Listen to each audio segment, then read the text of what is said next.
The low-hanging fruit to business reform. I think there are a couple of things. One, picking up what the mayor said, and one thing we tried to do in my year in City Hall was to actually listen to the needs of customers.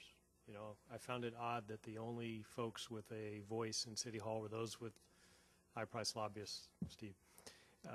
And I think that's not the base of our business. That's not the base of our community. And so everybody who worked with me had to get outside of City Hall 5 times a week and talk to a private sector employer. Could be a big business, a small business, a not-for-profit, or a hospital. But you got outside of City Hall. First, start with listening to the needs of constituents. The second is to look very carefully about measurement and accountability and where we spend our money, because there is a lot of low-hanging fruit to be had. We have to do more with less. And to give you a concrete example, I helped bring a convention to town from Microsoft because I know the CEO, and I called them, and they brought 45,000 room nights, so it was a very big convention. I said, we owe them a meeting.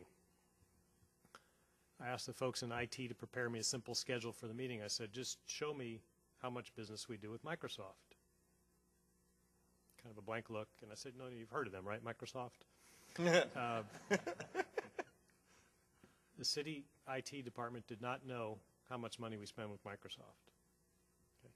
I don't care what the rules are, I don't care what the regulations are, you can't tell me you have any idea whether you're spending money efficiently if you don't know where you spend it. So we need to be informed.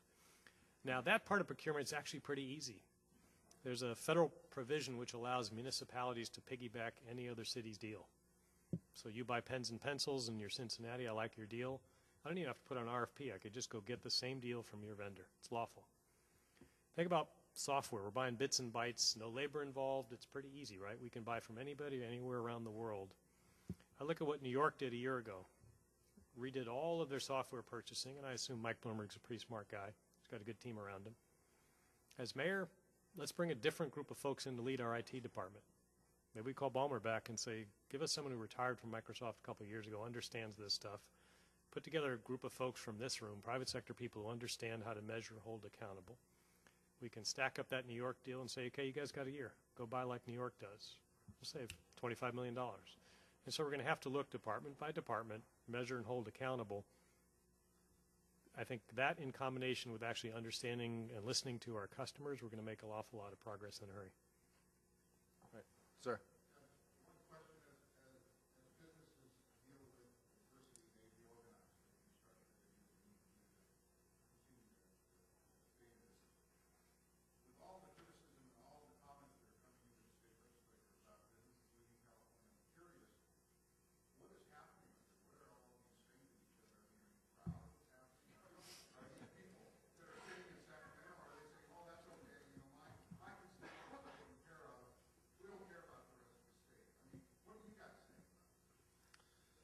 Look, I would have said we were far beyond the tipping point 2, 4, 6 years ago.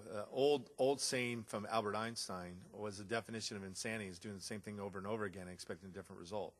Look, we need reform. I think one of the biggest problems we have in Sacramento, we have many, is in the last 10 years we haven't had competition.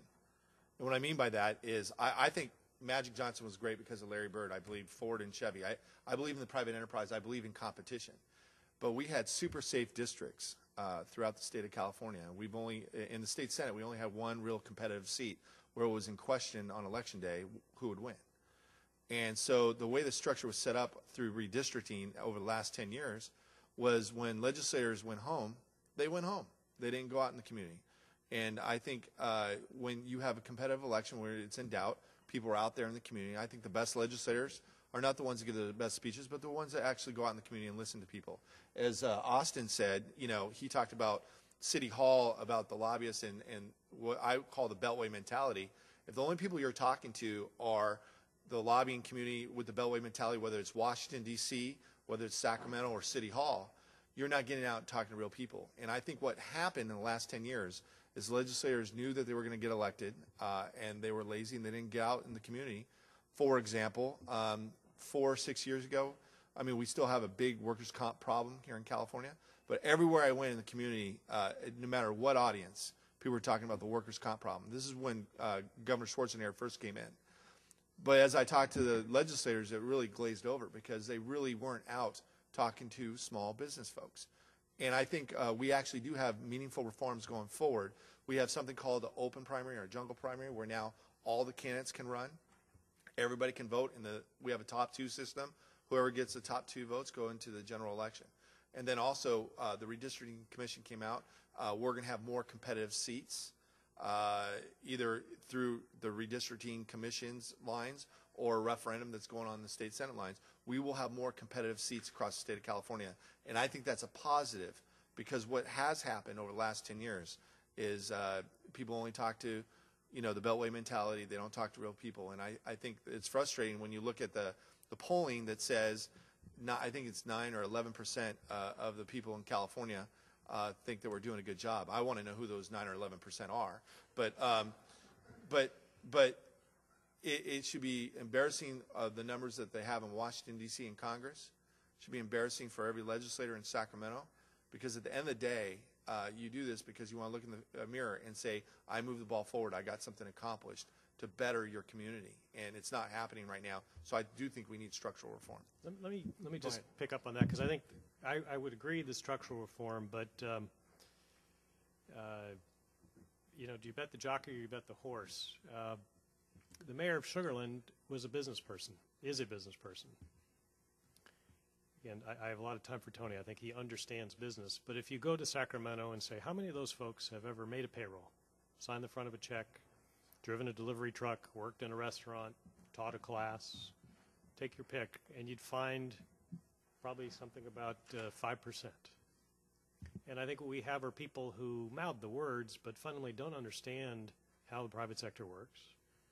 They'll listen, but it's kind of that blank look because they're not understanding and they're not actually focused as you are on a result. And it's interesting. I was sitting here listening to the mayor. He understands it. You can tell when you listen to him, he sounds like a business person because he is. And that connection between the accountability, the measurement, and the approach in business. Government's not business, but that doesn't mean we can't measure the resource we use, hold people accountable, and focus on the result. And so I think it's one part structure, but it's an equal part to make sure in Sacramento or elsewhere in government we have people who understand the needs of the private sector because they're experienced. That's from where they come. They're going to deliver a result. Oh, hold on. You've already. Go ahead. Go ahead, man.